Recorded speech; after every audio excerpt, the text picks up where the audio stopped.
Hey guys, this is KKS and अभी आप लोग देख रहे हैं केकेएस कंप्यूटर साइंस। और अभी हम लोग बात करने जा रहे हैं रिकर्सन ट्री मेथड से कैसे हम टाइम कम्प्लेक्सिटी फाइंड करते हैं कोई भी रेकरेंस रिलेशन का। ओके, तो जैसे हमने पहले क्या करा था, एक नॉर्मल रेकरेंस रिलेशन दिया रहता था और उसका हम टाइम कम्प्लेक्सिटी फाइंड कर रहे थे बैक सब्स्टिट्यूशन मेथड से, जिसको हम लोग कभी कभी सब्स्टिट्यूशन मेथड भी बोलते हैं। तो वो हमने कंप्लीट कर लिया था, उस पर डिफरेंट डिफरेंट एग्जाम्पल भी कर लिए थे। और थोड़ा सा आगे बढ़ते हैं नेक्स्ट मेथड की तरफ, जो कि है रिकर्जन ट्री मेथड। तो इससे हम कैसे फाइंड करते हैं, किस केस में हम इसको प्रीफर करेंगे करना, वो सब कुछ समझेंगे। ओके, तो यहाँ पे सबसे पहले हम 3 केस लिए हैं कि वन बाय वन सब केस को देखते हैं और पता करते हैं इसमें हम कौन से मेथड से हम सॉल्व करेंगे तो ज़्यादा ईजियर पड़ेगा। ओके, तो सबसे पहला हमारे पास केस क्या है, सबसे पहला केस हमारे पास है इस टाइप का। जब इस टाइप का मेरा रेकरेंस रिलेशन दिया रहा है, means T N equals to, यहाँ पे ए कॉन्स्टेंट है बी कॉन्स्टेंट है, यहाँ पे कोई वैल्यू दिया रहा है, जैसे यहाँ पे सपोज करिएगा इस टाइप का, जैसे T N equals to two, यहाँ पे ए की जगह पे टू रख दिए हैं उसका टी, और यहाँ पे एन वाई हम कोई डिवाइड में दे देते हैं, मान लेते हैं टू, और प्लस एफ एन की जगह पर कुछ भी फंक्शन वगैरह रह सकता है। तो जब भी इस टाइप का फंक्शन रहता है तो यहाँ पे हम क्या बैक सब्स्टिट्यूशन मेथड से भी कर सकते हैं, हम देखे थे। इसको हम बैक सब्स्टिट्यूशन मेथड से भी कर सकते हैं, इसको हम ये रिकर्जन ट्री मेथड है इससे भी कर सकते हैं, उसका एक मेरा मास्टर थ्योरम है उससे भी हम कर सकते हैं। ये तीनों मेथड से इस टाइप के प्रॉब्लम को सॉल्व कर सकते हैं। तब कहिएगा इस टाइप के प्रॉब्लम को तो हम सॉल्व कर रहे हैं बैक सब्स्टिट्यूशन में भी, रिकर्जन ट्री से भी, मास्टर थ्योरम से भी, तो हम रिकर्जन ट्री पढ़ क्यों रहे हैं। तो नेक्स्ट केस में आते हैं, इसमें तो हम तीनों केस अप्लाई करेंगे तो हमको सॉल्व होकर आ जाएगा आंसर। लेकिन नेक्स्ट हमारा केस क्या है, नेक्स्ट केस हमारा है इस टाइप का, T N equals to alpha N, और यहाँ पे वन माइनस अल्फा में, इनमें कहने का मतलब इस टाइप का एग्जाम्पल अगर हम लेते हैं, यहाँ पे अगर हम अल्फा की जगह पर रख देते हैं क्या, यहाँ पे हम रख देते हैं, मान लेते हैं 3n कर देते हैं, ठीक है। यहाँ पे कर देते हैं n/3 कर देते हैं, यहाँ पे अल्फा की जगह पर हम रख दिए हैं 1/3, ये इस बार इस टाइप से कर दिए। और यहाँ पे क्या आ जाएगा, 1 माइनस अल्फा करेंगे तो यहाँ पे आ जाएगा 2n/3। तो जब भी इस टाइप का केस रहता है तो यहाँ पे आप लगाइएगा बैक सब्स्टिट्यूशन, तो यहाँ पे थोड़ा सा डिफिकल्टीज आएगा, ठीक है, यहाँ पे थोड़ा सा आपको मुश्किलान आएगा जी, हाँ।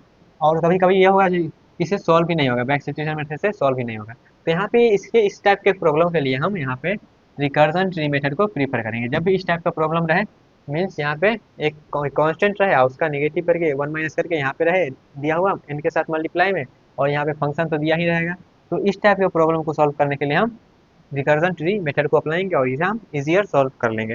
ओके, ये तो एक मेथड हुआ क्या, तो यहाँ पे क्या है, कोई कांस्टेंट लिखा गया और यहाँ पे वन माइनस उसी कांस्टेंट को लिखा गया है तब। लेकिन कभी कभी ये क्या होगा, यहाँ पे कुछ और लिखा गया है, यहाँ पे कुछ, आपस में कोई रिलेशन है ही नहीं, जबकि यहाँ पे इस टाइप का होगा, यहाँ पे अल्फा एन है, यहाँ पे बीटा एन है, यहाँ पे गामा एन है, मतलब यहाँ पे कोई चल रहा है, यहाँ पे कोई चल रहा है, यहाँ पे कोई चल रहा है, कोई आपस में रिलेशन है ही नहीं। तो इस टाइप के प्रॉब्लम को भी सॉल्व करेंगे हम किससे, रिकर्जन ट्री मेथड से। तो आई होप आपको क्लियर लगा होगा कि हम बैक सब्स्टिट्यूशन मेथड से जो मेरा नॉर्मल वाला इक्वेशन रहता है उस टाइप को सॉल्व कर सकते हैं, जैसे इस टाइप का था, ठीक है। लेकिन यहाँ पे मेरा इस टाइप का बन जाएगा और इस टाइप का बन जाएगा, तो हम वहाँ पे बैक सब्स्टिट्यूशन मेथड से करने में थोड़ा सा दिक्कत आएगा, इसलिए हम उसको पढ़ रहे हैं नेक्स्ट मेथड जो कि है रिकर्जन ट्री मेथड। ओके, और रिकर्जन ट्री मेथड में हम यहाँ पे 3 केस बताए हैं, तीनों केस में हम क्या करते हैं, इसको सॉल्व करते हैं रिकर्जन ट्री मेथड से, ताकि आपको तीनों केस को अच्छे से विजुअलाइज करने में ईजियर पड़े। ओके, तो सबसे पहला केस हम लेते हैं ये वाला, क्या, T N equals to A dot dot means यहाँ पे मल्टीप्लाई से A T N by B plus F N, इस टाइप का फंक्शन दिया रहा है। तो एग्जाम्पल में हम यहाँ पे लिए हैं 3 फंक्शन तीनों केस के लिए। तो सबसे पहला फंक्शन हम लेते हैं ये वाला, ठीक है, जो कि केस 1 यहाँ पे लिख देते हैं, केसेस ये सब है, ठीक है। तो यहाँ पे हम प्रीफर करेंगे क्या, यहाँ पे मेरा बैक सब्स्टिट्यूशन मेथड भी था, बैक सब्स्टिट्यूशन मेथड, यहाँ पे हम रिकर्जन ट्री मेथड से करते हैं, और इसी इस टाइप के प्रॉब्लम को भी हम मास्टर थ्योरम से भी करेंगे, ठीक है। और इस टाइप को हम प्रीफर करेंगे रिकर्जन ट्री मेथड से, अब इसको भी हम करेंगे रिकर्जन ट्री मेथड से। तो यहाँ पे डिफरेंट डिफरेंट मेथड भी है, तो चलिए करते हैं, देखते हैं क्या है। तो यहाँ पे सबसे पहला जो हमारा है क्या, लिख लेते हैं यहाँ पे टी एन इक्वल्स टू, सबसे पहला एग्जाम्पल देखने वाले हैं, T N equals to 2t n/2 plus N, और यहाँ पे एक केस दिया रहेगा जो टी 1 = 1 है, ठीक है। तो यहाँ पे इसको हम सॉल्व कैसे करेंगे वो समझते हैं। तो यहाँ पे रिकर्जन ट्री है, तो जैसे आप क्या करते थे, फंक्शन में रिकर्जन पढ़ते थे और वहाँ पे रिकर्जन का ट्री बना के आप कैसे करते थे, वहाँ पे निकालते थे, तो वहाँ पे इसी टाइप का हम क्या करेंगे, ट्री बनाएंगे और वहाँ पे थोड़ा सा एनालाइज करेंगे, जैसे हम बैक सब्स्टिट्यूशन में भी करते थे उसी टाइप से। ओके, तो कैसे करना है वो समझते हैं। तो इस टाइप का फंक्शन लिखा गया है, इस टाइप का हमारा रेफरेंस रिलेशन लिख दिए। जब रेफरेंस रिलेशन देख लिए तो यहाँ पे देखिएगा, जब हम फंक्शन का बात कर रहे हैं, इसको बोलते हैं क्या, आप यहाँ पे इसको बोलते हैं कॉस्ट, इसको बोलते हैं कॉस्ट, मेरा इतना कॉस्ट लगेगा, जब ये वाला रिकर्जन ट्री चलेगा तो इतना कॉस्ट लगेगा। मीन्स क्या हुआ, जैसे हम वहाँ पे टाइम कम्प्लीसिटी मानते थे चाहिए, तो यहाँ पे भी मेरा क्या है, टी एन टाइम कम्प्लीसिटी ले रहा है, इस रिकर्जन ट्री के लिए यहाँ पे टी एन टाइम कम्प्लीसिटी ले रहा है। और ये जो टी एन है कितना रिकर्जन में वहाँ पे अप्लाई हो रहा है, यहाँ पे देखिएगा 2 × TN हो रहा है, 2 × TN/2 हो रहा है। मतलब ये क्या हो रहा है, दो पार्ट में डिवाइड हो रहा है, दो पार्ट में रिकर्जन ट्री। जैसे आप क्या करते थे, फंक्शन कॉल करते थे ना, तो इस टाइप से रिकर्जन ट्री बनाते थे। तो यहाँ पर भी देखिएगा ये क्या है, 2 टाइम्स हो रहा है टी एन। जब 2 टाइम्स TN हो रहा है, इसका मतलब वहाँ पे 2 बार रिकर्जन अप्लाई हुआ होगा। तो 2 बार रिकर्जन अप्लाई हुआ होता है, क्या करेंगे, उसको हम 2 पार्ट में डिवाइड करेंगे। 2 पार्ट में डिवाइड करेंगे तो यहाँ पे क्या होगा, इसको पहला पार्ट में डिवाइड किया तो क्या होगा, n/2। और यहाँ पे इसको 2 बार में करना तो यहाँ पर भी n/2। इतना चीज़ क्लियर हुआ। फिर से करते हैं, स्टेप बाय स्टेप समझ लीजिए। यहाँ पे जो दिया मेरा, यहाँ मेरा क्या हुआ, ये मेरा इक्वेशन दिया गया है। अब इस इक्वेशन में यहाँ पे जो लास्ट में फंक्शन का वैल्यू रहता है उसको बोलते हैं कॉस्ट दिया है, ठीक है। तो यहाँ पे कॉस्ट मतलब इस समय से ये समझिए, इस तरीका से यहाँ पे पेन चेंज करते हैं नहीं तो कन्फ्यूजन होगा। ओके, कॉस्ट एक एग्जाम्पल को हम अच्छा से कर लेते हैं और उसके बाद थोड़ा सा फास्ट करेंगे, ठीक है। तो यहाँ पे देखिएगा, इसको बोलते हैं कॉस्ट, मतलब TN जब मेरा रन करेगा तो ये n टाइम ले रहा है। TN जो ले रहा है उसका कॉस्ट क्या है, n टाइम्स है।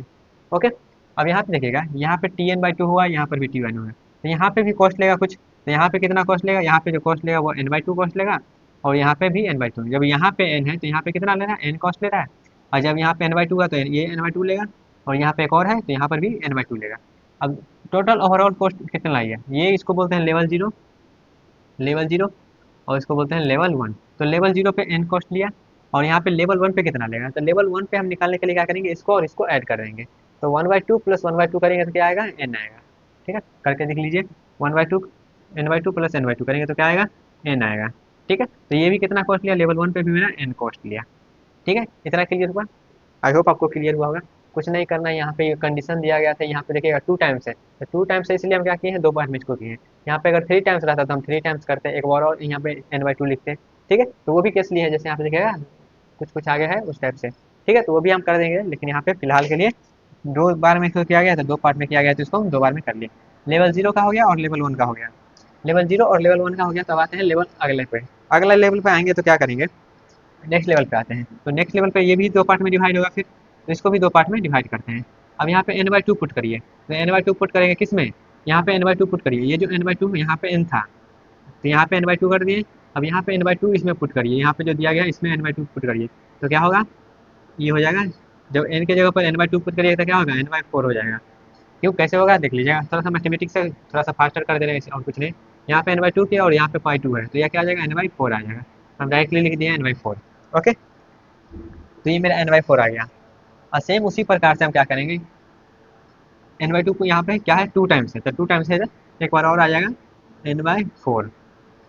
ओके, फिर इसके लिए भी मेरा क्या होगा, इसके लिए भी ट्री बनेगा। तो यहाँ पे फिर से n/2 है, तो n/2 हम डायरेक्टली लिख देते हैं, n/4 लेगा, और ये भी n/4 लेगा, ठीक है। अब ये क्या है, ये मेरा लेवल 2 हो गया, लेवल 2 है ये, लेवल 2।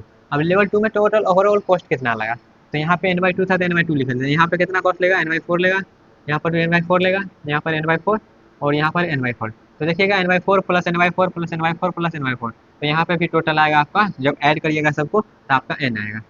आपका कितना आएगा, n आएगा। तो यहाँ पे देखिएगा, अब आप कहिएगा कि कितना तक हम आएंगे, तो जब तक आपको एनालाइज ना हो जाए किस तरीका से मेरा रिकर्जन ट्री बन रहा है, वहाँ तक आपको करना है। जैसे हम बैक सब्स्टिट्यूशन में कर रहे थे उसी टाइप से। तो यहाँ पे आपको एनालाइज हो गया होगा, किस प्रकार से एनालाइज हो गया होगा। तो यहाँ पे मेरा क्या है, यहाँ पे मेरा 2 के पावर, यहाँ पे 1 हो गया, और यहाँ पे 2 के पावर क्या, इसको हम लिख सकते हैं ना, n/2 के पावर 2, इस तरीके से लिख सकते हैं। यहाँ पे 1 है, यहाँ पे 2 है, तो हम कहाँ तक जाएंगे, के तक जाते हैं, ठीक है।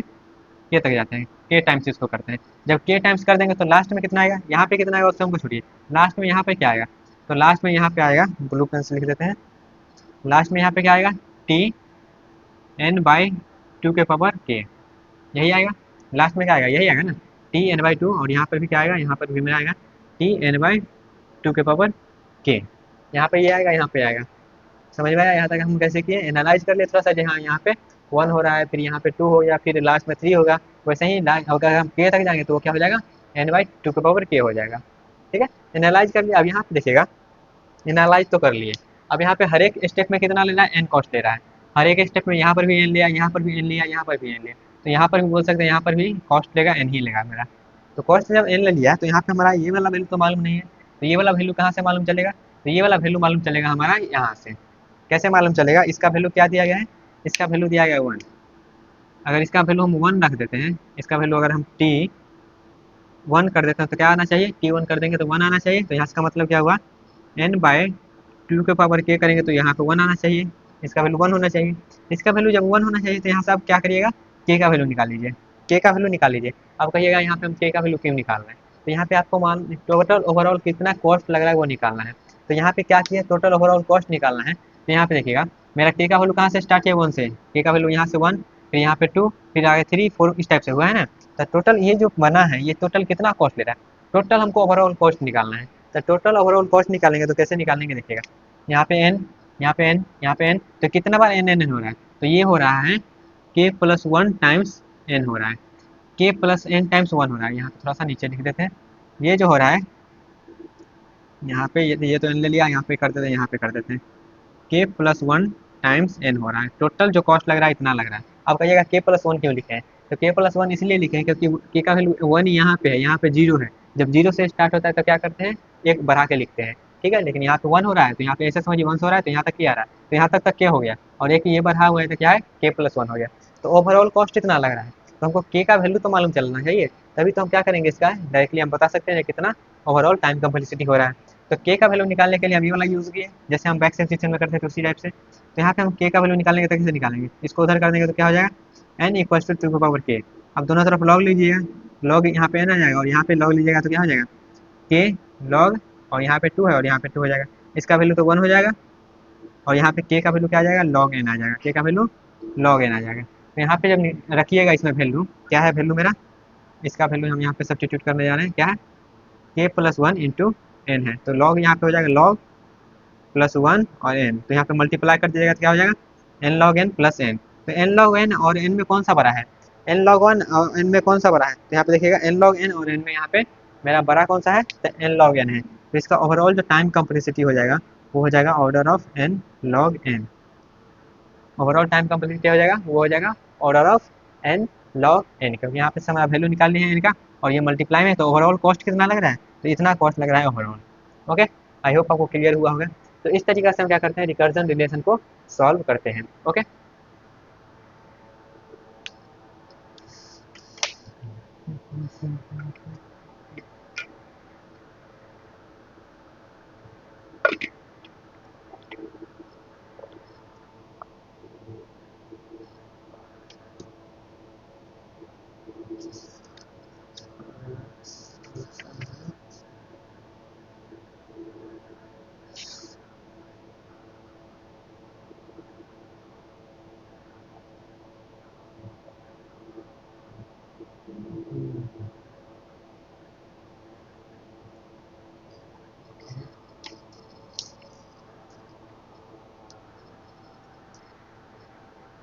ओके, तो आई होप आपको क्लियर हुआ होगा।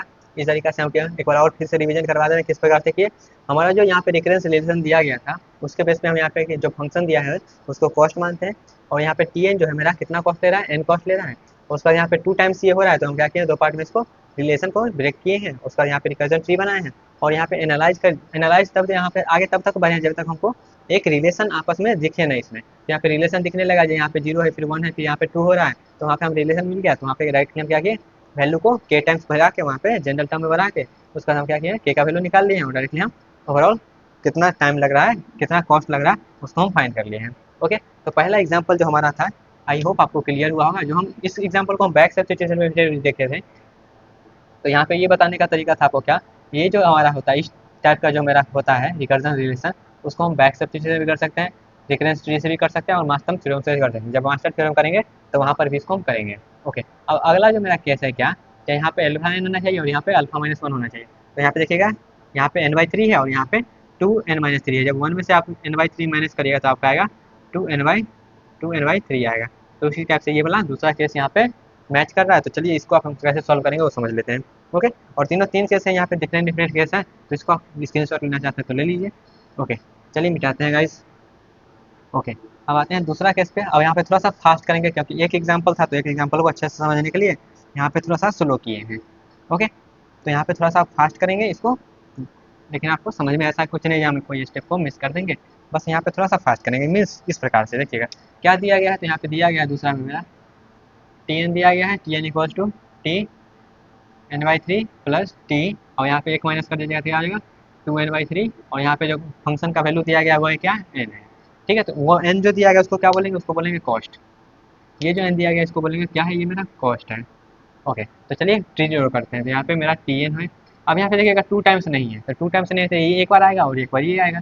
तो टी एन कितना बार आएगा, यहाँ पे देखिएगा टी, और यहाँ पे जब टी एन कितना में डिवाइड हो रहा है, टी एन इक्वल्स टू ये और ये, तो ये मेरा क्या हो जाएगा टी एन बाई थ्री, और ये क्या होगा डिवाइड टी, इसको थोड़ा सा बड़ा कर देते हैं।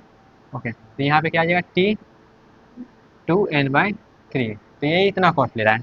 ठीक है, तो इसका कॉस्ट क्या है, इसका कॉस्ट मेरा है एन, इसका कॉस्ट है एन, और इसका कॉस्ट क्या है, इसका कॉस्ट यहाँ पे ये एन था तो यहाँ पे एन है, और यहाँ पे एन बाई थ्री है, ये क्या है एन बाई थ्री है, और यहाँ पे टू एन बाई थ्री है। तो ये ओवरऑल कितना कॉस्ट लेगा, तो इसको और इसको ऐड करिएगा तो आपके पास आएगा एन। ठीक है, आप ऐड करके देखिए एन आएगा हमारे पास, क्योंकि इसको ऐड करिएगा तो एन आएगा, क्योंकि यहाँ पे क्या है आपस में एक माइनस करके लिखा गया इस टाइप से। ठीक है, नहीं तो आप यहाँ पे ऐड करके देख भी सकते हैं। ओके, ये हो गया। उसके बाद यहाँ पे देखिएगा, आप कहिएगा हम नेक्स्ट स्टेप में क्या करेंगे, तो नेक्स्ट स्टेप में यहाँ पे देखिएगा क्या है एन बाई थ्री लिखा गया है, तो इस एन बाई थ्री को पुट करिए एन के जगह पर।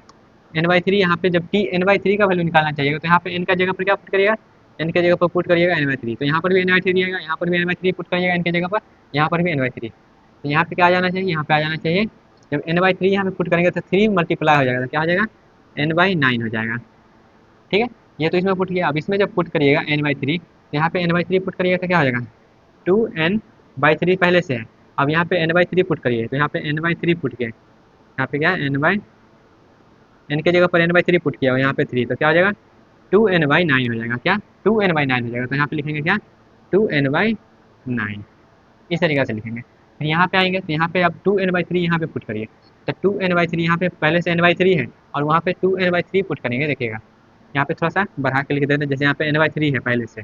अब यहाँ पे पुट का एन के जगह पर क्या पुट करना है टू एन बाई थ्री, तो एन के जगह पर पुट करिए टू एन बाई थ्री, और यहाँ पे पहले से थ्री है तो यहाँ पे क्या आ जाएगा टू एन बाई नाइन आ जाएगा। तो यहाँ पे क्या आ गया T two N by nine, यहाँ पे आ जाएगा। तो यहाँ पे जब पुट करेंगे तो क्या आ जाएगा, यहाँ पे पहले से क्या है टू एन बाई थ्री है, तो एन के जगह पर पुट करिए टू एन बाई थ्री, तो two into two N by three by three, तो क्या आ जाएगा फोर एन बाई नाइन आ जाएगा। तो यहाँ पे क्या आया, यहाँ पे आया फोर एन बाई नाइन। अब इसका टोटल ओवरऑल कितना कॉस्ट होगा, तो यहाँ पे ओवरऑल कॉस्ट निकालिए, तो ये मेरा क्या हो जाएगा ये और ये मिलकर हो गया क्या, ये और ये मिलकर हो गया छः, छः और तीन नौ, तो यहाँ पर भी इसका भी कॉस्ट क्या आएगा ओवरऑल कॉस्ट नाइन आएगा। तो यहाँ पे ऐसे मत समझिएगा सबका ओवरऑल नाइन ही आएगा, कुछ कुछ केस में चेंज भी रहता है, जो कि नेक्स्ट केस में देखेंगे तो चेंज रहता है। तो यहाँ पे बस सबको ऐड करके लिखना है, तो ऐसे मत ऑब्जर्व कर लिया जाए ये एन है ये एन है तो ये भी एन होगा, नहीं वो चेंज भी हो सकता है। ठीक है, तो ये मेरा एन आ गया। तब यहाँ पे थोड़ा सा आप करिएगा एनालाइज करिएगा, तो यहाँ पे आपको जो जनरल टर्म है वो मिल जाएगा।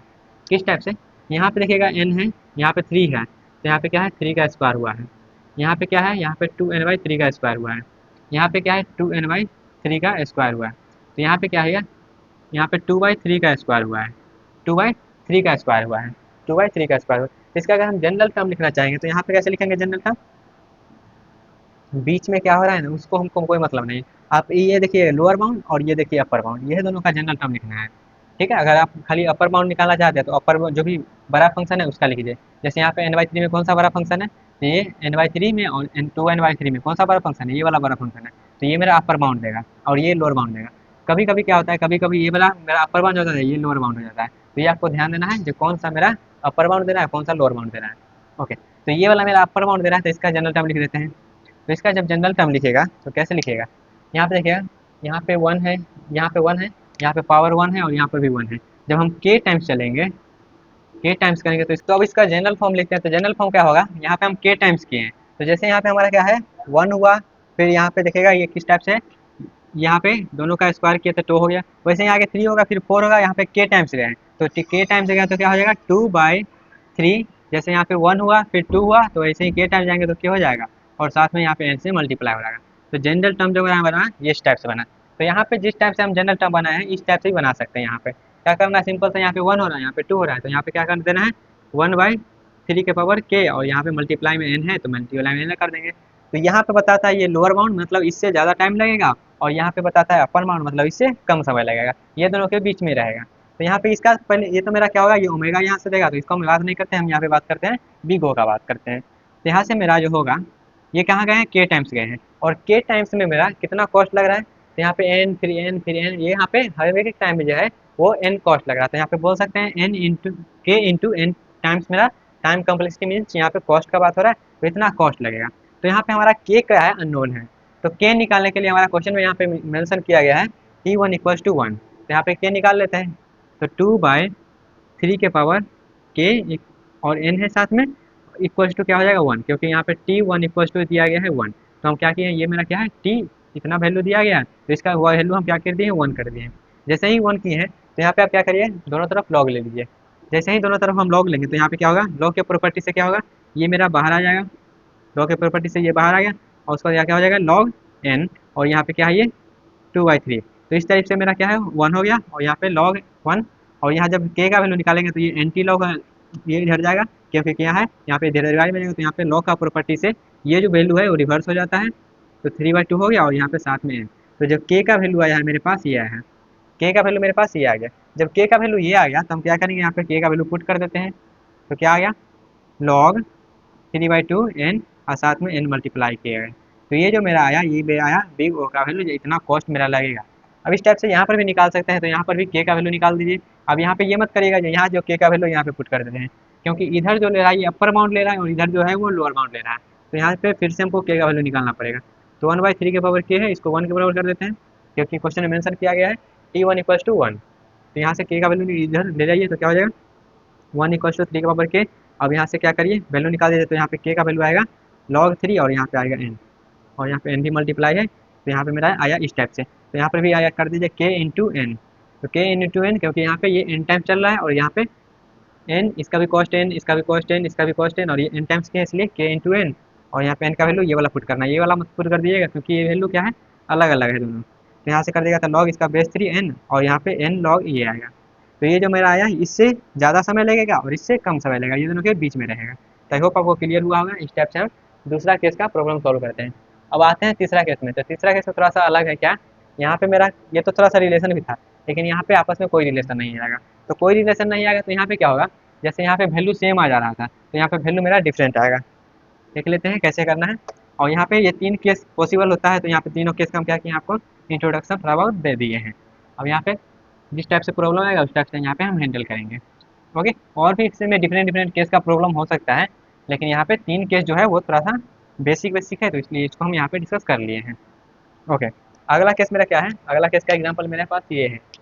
क्या, यहाँ पे n/2 n/3 और n/4, और यहाँ पे ये जो है कॉस्ट लिया गया है। क्या है, Tn equals to T n/2 plus T n/3 plus T n/4 plus n, और यहाँ पे वैल्यू दिया ही गया T1 इक्वल्स टू 1। ओके, तो रिकर्जन ट्री बनाते हैं। कैसे बनाना है, Tn, और ये कितना पार्ट में डिवाइड हो रहा है, 1 2 3, 1 2 3। पहला क्या है, n/2 ले रहा है, तो T n/2। दूसरा क्या ले रहा है, T n/3। तीसरा क्या ले रहा है, T n/4। इतना टाइम ले रहा है, ठीक है। इतना मेरा रिकर्जन ट्री बना। उसका यहाँ पे देखिएगा ये कॉस्ट कितना ले रहा है, ये कॉस्ट बेटा है मेरा n ले रहा है। तो ये n हो गया, क्योंकि यहाँ पे n था तो यहाँ पे n है, लेकिन यहाँ पे क्या है n/2 है, ये क्या है n/3 है, ये क्या है n/4 है। तो ये ओवरऑल कितना कॉस्ट लेगा। तो यहाँ पे आप मत कर दीजिएगा जो यहाँ पे n ले रहा है तो यहाँ पे n, क्योंकि दो प्रॉब्लम में सेम आ रहा था, तो यहाँ पे हमको इसको पूरा कैलकुलेट करके बताना है। तो क्या है n/2 plus n/3 plus n/4। तो यहाँ पे इसको आप करिएगा तो क्या होगा, इस प्रकार से कर लीजिए 2 इंटू 3 इंटू 4। अब इसको करिएगा तो क्या होगा 12n प्लस, अब इसको यहाँ पे 3 है तो ये हो जाएगा 8n प्लस, यहाँ पे 4 है तो ये हो जाएगा 6n। इसको जब कैलकुलेट करिएगा तो 20, और यहाँ पे 26n बाय ये क्या हो गया 12 दूना 24, ये हो गया 24। तो इसको निकालिएगा तो क्या हो जाएगा 13/12n, इतना आया। तो इसका जो कॉस्ट आया है वो देखिएगा 13/12 इंटू n आया है, इतना कॉस्ट आया है। तो ये दोनों क्या है, डिफरेंट है। ये तीसरा केस में मेरा वैल्यू डिफरेंट आ रहा है, तो इसलिए हम बोल रहे थे क्या, सब में सम करके बताना है, नहीं तो पता चले एक ही वैल्यू को बार बार आप रिपीट करके वहाँ पे लिख दे रहे हैं। तो ये आ गया। अब यहाँ पे क्या करना है, यहाँ पे तो हमको कोई एनालाइज नहीं पड़ा, यहाँ पे n है, यहाँ पे 13/12 n हो गया। तो यहाँ पे तो हमको कोई पता नहीं चला कि किस प्रकार से मेरा जनरल सोल्यूशन आएगा। तो ये क्या करते हैं, एक स्टेप और चलते हैं, एक स्टेप और चलते हैं। तो इसका भी क्या होगा, 3 सोल्यूशन होगा। ओके, तो पहला यहाँ पे पुट करते हैं n/2। तो यहाँ पे n/2 पुट करिएगा तो क्या होगा n/4 हो जाएगा। यहाँ आ गया मेरा क्या n/4। ओके, अब ये n/2 को यहाँ पे पुट करिएगा तो क्या होगा, n/3 पहले से है, n/2 पुट करेंगे n की जगह पर क्या होगा n/6 हो जाएगा। तो यहाँ पे आ गया क्या n/6। ये n/2 को पुट करते हैं यहाँ पे तो क्या है 4 है तो 8 हो जाएगा। यहाँ पे आ गया T n/8। इसको भी क्या करते हैं, 3 स्टेप में डिवाइड कर देंगे। तो 3 स्टेप में डिवाइड करते हैं, यहाँ पे 3 है तो फिर यहाँ आकर ये स्टार्टिंग में ध्यान कर देते हैं क्या 2 है, तो यहाँ पे आ जाएगा n/6। ये क्या है, ये अगला में क्या आएगा, यहाँ पे 3 है तो यहाँ पे 3 इंटू 3 क्या हो जाएगा n/9। यहाँ पे ये क्या है 3 है और यहाँ पे क्या है 4 है, तो क्या आ जाएगा 4 इंटू 3 12 हो जाएगा, तो n/12।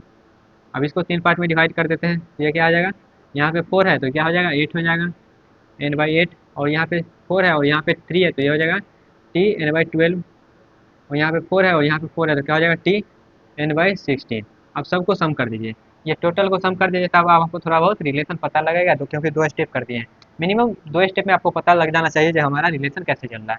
ठीक है, तो यहाँ पे n/4 है, ये है n/4। ये हो गया, तो क्या करेंगे, इसके आगे हम इसका सम करेंगे। जब इसका सम करेंगे तो क्या आ जाएगा, इसका सम करके देखिएगा तब आपके पास आएगा 13/12 का स्क्वायर, और यहाँ पे n मीन्स यहाँ पे आपका सम आएगा क्या 169/144। इस टाइप का सम आएगा, तो इसको हम इस प्रकार से लिख सकते हैं। जैसे यहाँ पे हम इसको रिलेशन बनाने के लिए क्या करें, 13 है और ये 12 है, यहाँ पे 13 का स्क्वायर और यहाँ पे बाई 12 का स्क्वायर कर दिए हैं। तो ओवरऑल ये स्क्वायर है, इसलिए क्यों, क्योंकि आगे तक यहाँ पे हमारा रिलेशन बन पाए। ओके, तो यहाँ पे देखिएगा, यहाँ पे इस प्रकार से कर सकते हैं क्या, यहाँ पे हम बोल सकते हैं 13/12 की पावर 0 है, यहाँ पे बोल सकते हैं पावर 1 है और यहाँ पे पावर 2 हुआ। तो आगे जब बढ़ेंगे तो क्या हो जाएगा 13/12 के पावर k टाइम्स जाएंगे, k टाइम्स, तो क्या हो जाएगा यहाँ पे k हो जाएगा और इंटू n हो जाएगा। k टाइम्स करें तो यहाँ पे पावर क्या हो जाएगा। अब यहाँ पे k का वैल्यू क्या होना चाहिए, तो k का वैल्यू क्या होना चाहिए वो हमारा बताएगा कि इसमें से सबसे ज़्यादा कौन सा है, 3 n/2 n/3 और n/4 में। तो सबसे बड़ा फंक्शन कौन सा है, तो सबसे बड़ा फंक्शन मेरे पास है n/2। तो n/2 जब सबसे बड़ा फंक्शन है तो यही हमारा क्या होगा, अपर बाउंड बताएगा। तो इसी के जरिए हम क्या करेंगे, इसी के जरिए हम k का वैल्यू क्या होगा वो फाइंड करेंगे। ओके, तो k का वैल्यू क्या आना चाहिए, यहाँ पे जैसे कि पावर 1 है, पहले क्या था n/2 की पावर 0 था, फिर 1 हुआ, फिर यहाँ पे इस प्रकार से बोल सकते हैं क्या n/2 की पावर 2 हो गया, तो 1 हुआ फिर 2 हुआ, तो यहाँ पे k टाइम्स जगह है, तो k टाइम्स जाएंगे तो क्या हो जाएगा t n के पावर 2/k हो जाएगा, ये हो जाएगा। तो यहाँ से k का वैल्यू निकाल लेंगे, तो k का वैल्यू क्या हो जाएगा, इस वैल्यू को 1 पुट कर देंगे, 1 क्योंकि यहाँ पे दिया गया है 1, तो 1 पुट कर देंगे तो 1 n/2 के पावर k इक्वल्स टू 1। यहाँ पे क्या करेंगे, उधर करके यहाँ पे डायरेक्टली लॉग ले लेंगे, तो लॉग लगने के क्या हो जाएगा k बराबर log n और ये 2 हो जाएगा। यहाँ पे आपको कन्फ्यूजन हो सकता है हम किस प्रकार से कर दे रहे हैं, यहाँ पे आप समझ लीजिए फार्मूला यूज होता है। क्या फार्मूला हो जाए, जैसे यहाँ पे हम डायरेक्टली किए हैं ना, क्या है n/2 के पावर k इक्वल्स टू 1 है, तो यहाँ पे आप डायरेक्टली करना चाहते हैं तो यहाँ पे इस प्रकार से कर सकते हैं n/, इस प्रकार से कर दीजिए, यहाँ पे डिवाइड है मल्टीप्लाई में कर दीजिए n बराबर 2 के पावर k। अब जैसे यहाँ पे लॉग लेंगे तो यहाँ पे क्या हो जाएगा, यहाँ पे log n होगा। अब लॉग यानी यहाँ पे करेंगे क्या, log 2 के पावर k करेंगे, तो ये जो पावर रहता है बाहर आ जाता है, तो ये बाहर आ गया। यहाँ पे log बेस में 2 रहता है और ये 2, तो ये वैल्यू क्या हो गया 1 हो गया। इसलिए हम डायरेक्टली इस प्रकार से लिख सकते हैं उसको क्या, k इक्वल्स टू लॉग, और यहाँ पे बेस में 2 है, बेस में 2 है क्योंकि यहाँ पे ये चीज़ है इसलिए, और यहाँ पे n का वैल्यू है क्योंकि ऊपर में जो है। अब यहाँ पे कभी कभी क्या रहता है, जो जैसे कि हम पिछले एग्जाम्पल में देखे थे क्या, पिछले एग्जाम्पल में हम देखे थे क्या, मेरा क्या था n इंटू 2/3 के पावर कुछ इस प्रकार समथिंग था, और यहाँ पे 1 था। तो इसको आप डायरेक्टली लॉग का वैल्यू लिखना चाहते हो, के का वैल्यू लिखना चाहते हो, इस प्रकार से लिखिए लॉग के इक्वल्स टू लॉग, और ये जो वैल्यू है यहाँ पे देखिएगा, इसको पलट दीजिए, तो यहाँ पे पलट दीजिएगा तो क्या हो जाएगा 3/2 और n लिख दीजिए, तो ये हमारा के का वैल्यू है। डायरेक्टली लिख सकते हैं इस प्रकार से, नहीं तो आप वहाँ पे फार्मूला लगा के भी लिख सकते हैं। ओके, तो यहाँ पे हम के का वैल्यू निकालिए, के का वैल्यू कहाँ पे है लॉग n, के का वैल्यू क्या है लॉग n। यहाँ पे के का वैल्यू ये मतलब हमारा इतना टाइम्स हम आगे बढ़ेंगे, जब इतना टाइम्स मतलब ये समझ सकते हैं ये हाइट ऑफ द ट्री आ गया है। ओके, अब यहाँ पे हम क्या करेंगे, ये आ गया के का वैल्यू आ गया, अब हम इसका मतलब नहीं है, हमको क्या करना है, सबको यहाँ पे जितना भी है सबको सम करना है। और हम फाइनली के इंटू एन तब कर दे रहे थे जब मेरा एन का वैल्यू क्या हो रहा था, सब जगह सेम रह रहा था पिछले एग्जाम्पल में, लेकिन एन की जगह पर यहाँ पे तो सबको सेम है नहीं, तो यहाँ पे हम क्या करेंगे, यहाँ पे सबको इंडिविजुअली जोड़ना पड़ेगा। तो सबको यहाँ पे इंडिविजुअली सम करते हैं, तो सम करेंगे इंडिविजुअली तो क्या होगा, पहले क्या है, सबसे पहले एन है, यहाँ पे एन करेंगे, एन प्लस उसके बाद क्या है 13/12 और साथ में क्या है एन है, उसके बाद क्या है 13/12 का स्क्वायर और प्लस एन है इंटू एन प्लस, उसके बाद ऐसे जाते जाते क्या है 13/12 के पावर के इंटू एन है, यही है टोटल सम, यही हो रहा है। तो टोटल सम जब ये हो रहा है तो के का वैल्यू कहाँ तक जा रहा है, हाईएस्ट जा रहा है लॉग एन तक। तो इसको हम इस प्रकार से लिख सकते हैं, सब में एन है तो सब में एन है, तो यहाँ पे इस प्रकार से कर देते हैं 13/12 के पावर 0 कर देते हैं ताकि देखने में सही लगे। और सब में एन है तो सब में एन है तो एन को कॉमन ले लेते हैं, एन को कॉमन ले लिए, और इस प्रकार से समेशन के फॉर्म में लिखना चाहेंगे तो किस प्रकार से लिखेंगे, जो मेरा के का वैल्यू है, के का वैल्यू कहाँ से जा रहा है के का वैल्यू मेरे पास जीरो से जा रहा है, जीरो है फिर वन है फिर टू है, तो जीरो से जा रहा है, कहाँ तक जा रहा है, कहाँ तक जा रहा है, तो कहाँ तक जा रहा है, के तक जा रहा है, तो के का वैल्यू क्या है, लॉग एन है और यहाँ पे टू है, और कहाँ कौन सा वैल्यू है, 13/12 के पावर के है, यही आ रहा है, ये मेरा क्या है, सम का वैल्यू आया है, सम टोटल जो कॉस्ट का वैल्यू आया है ये आया है। अब इसको सॉल्व कर देते हैं, मेरे पास आंसर आ जाएगा, इसको सॉल्व कर लेते हैं। तो इसको सॉल्व करने के लिए यहाँ पे कोई ज़्यादा रॉकेट साइंस है नहीं, इजी सा ही है। बस आपको क्या करना है, सीरीज को यहाँ पे देखिएगा कौन सा सीरीज में आया है, ये जीपी वाली सीरीज में आया है, तो जीपी वाला फार्मूला यहाँ पे लगा देंगे। ओके, तो चलिए जीपी वाला फार्मूला लगा देते हैं। तो जीपी वाला सम का फार्मूला क्या होता है, तो यहाँ पे पहले इसको लिख लेते हैं क्या आया है। यहाँ पे जीपी के सम के फार्मूला में क्या होता है, एस एन का वैल्यू क्या होता है, ए इंटू आर के power N minus one divide by R minus one, ये होता है जीपी के सम का फार्मूला। यहाँ पे जीपी क्यों है, क्योंकि यहाँ पे देखिएगा कॉमन डिफरेंस जो है वो मल्टीप्लाई हो रहा है, तो यहाँ पे ए का वैल्यू क्या है, ए का वैल्यू मेरे पास स्टार्टिंग वाला है, तो स्टार्टिंग वाला ए का वैल्यू क्या है, एन है, एन है, तो यहाँ पे ए का वैल्यू क्या हो गया, एन हो गया। उसके बाद आर का वैल्यू क्या है, कॉमन डिफरेंस क्या है, तो कॉमन डिफरेंस इसको इससे डिवाइड करिए तो क्या आएगा, 13/12 आएगा, तो 13/12 क्या है, आर का वैल्यू है। ओके, और कहाँ तक जा रहा है, तो एन का वैल्यू कहाँ है, एन का वैल्यू यहाँ पे कहाँ तक जा रहा है, कहाँ तक जा रहा है, तो लॉग टू एन तक जा रहा है, एन का वैल्यू ये है। फार्मूला अप्लाई कर देते हैं, फार्मूला अप्लाई करिए तो क्या हो जाएगा, एन इंटू आर का वैल्यू क्या है, 13/12, और यहाँ पे एन, एन का वैल्यू क्या है, log two N minus one, और डिवाइड बाय क्या है, आर का वैल्यू 13/12 माइनस वन, ये वैल्यू है। इसको हम जब सॉल्व करिएगा तो एन, और यहाँ पे आ जाएगा क्या, 13/12, और यहाँ पे आ जाएगा लॉग, बेस में टू है तो बेस में यहाँ बार बार नहीं लिखते हैं, ठीक है, माइनस वन, और यहाँ पे क्या आ जाएगा, यहाँ पे जब आप करिएगा थोड़ा सा यहाँ पे मार्कर थोड़ा सा है, यहाँ पे 13/12 तो 1/12 आ जाएगा माइनस करके, तो ये क्या आ जाएगा, यहाँ पे मल्टीप्लाई में आ जाएगा, तो क्या हो जाएगा 12n इंटू, अब यहाँ पे देखिएगा इस प्रकार का प्रॉपर्टी एक क्या होता है, यहाँ पे बेस में क्या है, टू है, तो ये जो वैल्यू है यहाँ पे, इस वैल्यू को यहाँ ला सकते हैं और ये वैल्यू को हम यहाँ ले जा सकते हैं, ये प्रॉपर्टी होता है लॉग का। तो वैल्यू यहाँ पे कर दें तो यहाँ क्या हो जाएगा, एन के वैल्यू, अब यहाँ पे आ जाएगा लॉग, और यहाँ पे क्या हो जाएगा 13/12। हम क्या कर सकते हैं, इसको यहाँ पे ले जा सकते हैं, इसको यहाँ पे ले जा सकते हैं, प्रॉपर्टी आप पढ़े होंगे क्या, ए के पावर लॉग टू बी, तो यहाँ पे क्या हो जाता है, बी के पावर लॉग ए हो जाता है, इस प्रकार से प्रॉपर्टी आप पढ़े होंगे। ओके, यहाँ पे माइनस वन, अब इसका वैल्यू देखिएगा यहाँ पे क्या है, 12 इंटू एन है, और यहाँ पे N into log 13/12 minus one है। अब यहाँ पे मेरा आया है टोटल कॉस्ट वैल्यू आया है ये, तो यहाँ पे हम किस प्रकार से एनालाइज कर सकते हैं, जो मेरा टाइम कम्प्लेक्सिटी कितना होगा, तो टाइम कम्प्लेक्सिटी जो होगा वो हमारा क्या होता है, हम क्लोजेस्ट देखते हैं, तो क्लोजेस्ट यहाँ पे देखिएगा इसका वैल्यू क्या आएगा, लॉग, अब यहाँ पे टू है बेस में, और यहाँ पे क्या है 13/2, तो 13/2 है, तो यहाँ पे आप इसका जब वैल्यू देखिएगा, इसका वैल्यू क्या आना चाहिए, इसका वैल्यू 0 पॉइंट समथिंग समथिंग आना चाहिए, मतलब कैसे भी करके यहाँ पे वैल्यू एक से ज़्यादा, एन का वैल्यू कुछ तो होना चाहिए ना, यहाँ पे एन का वैल्यू कुछ भी होना चाहिए, तो कुछ तो होना चाहिए, तो जीरो से क्या होगा, बड़ा ही होगा, वैल्यू क्या होगा, ग्रेटर देन जीरो होगा, इसका जो वैल्यू होगा ग्रेटर देन जीरो होगा, जीरो से बड़ा होगा, या फिर बोल सकते हैं वन से बड़ा होगा, क्योंकि यहाँ पे क्या है 12 और यहाँ पे 13 है, वन से ज़्यादा होगा, क्योंकि जीरो से यहाँ पे लॉग वन का वैल्यू क्या होता है, जीरो होता है, तो यहाँ पे वन से कंपेयर करेंगे तो वन का वैल्यू, इसका वैल्यू क्या होगा, एक से ज़्यादा है, जब वैल्यू एक से ज़्यादा है इसका कैसे भी वैल्यू तो 0 पॉइंट समथिंग कुछ तो आएगा ना, कुछ क्या आएगा उससे हमको मतलब नहीं, कुछ तो आएगा, इसका मतलब इस यहाँ पे एन तो हो ही सकता है मिनिमम, मिनिमम नहीं हो सकता है, और यहाँ पे एन है, तो इसको हम बोल सकते हैं एन स्क्वायर जो होगा, टाइम कम्प्लेक्सिटी मेरा ऑर्डर ऑफ एन स्क्वायर होगा, क्योंकि यहाँ पे मान लेते हैं 0 पॉइंट समथिंग भी आएगा, लेकिन यहाँ पे एन तो है ना, एन तो है ना, तो यहाँ पे एन और एन क्या हो जाएगा, दोनों मल्टीप्लाई होकर एन स्क्वायर हो जाएगा। नहीं जब इसका डायरेक्टली वैल्यू निकालना चाहते हैं वैल्यू निकाल लीजिए, तो इस प्रकार से मेरा क्या होगा, एन स्क्वायर इसका टाइम कम्प्लेक्सिटी आना चाहिए। नहीं तो कहीं कहीं पे देखते होंगे इस प्रकार से लिखा रहता है, यहाँ पे क्या होता है, बेस में टू होता है ना, यहाँ पे आप देखते हैं कभी कभी इस प्रकार से लिखा रहता है क्या, एन के पावर यहाँ पे 13 करके लिखा रहता है, तो वो भी सही है, लेकिन यहाँ पे मेरा जो आप जनरली समझना चाहते थे इस प्रकार से समझिए, इसका वैल्यू कैसे भी करके क्या होगा, ग्रेटर देन वन होना चाहिए, ग्रेटर देन वन मतलब 0 पॉइंट समथिंग तो कुछ वैल्यू आएगा, कुछ तो वैल्यू आएगा इसका, जो वहाँ पे वैल्यू वैल्यू लिख देंगे तो यहाँ पे वैल्यू लिख देंगे तो यहाँ पे वैल्यू आ जाएगा, तो एन के पावर वो कुछ भी होगा, और यहाँ पे मल्टीप्लाई कर देंगे तो यहाँ पे क्या हो जाएगा, एन स्क्वायर के टर्म में आना चाहिए।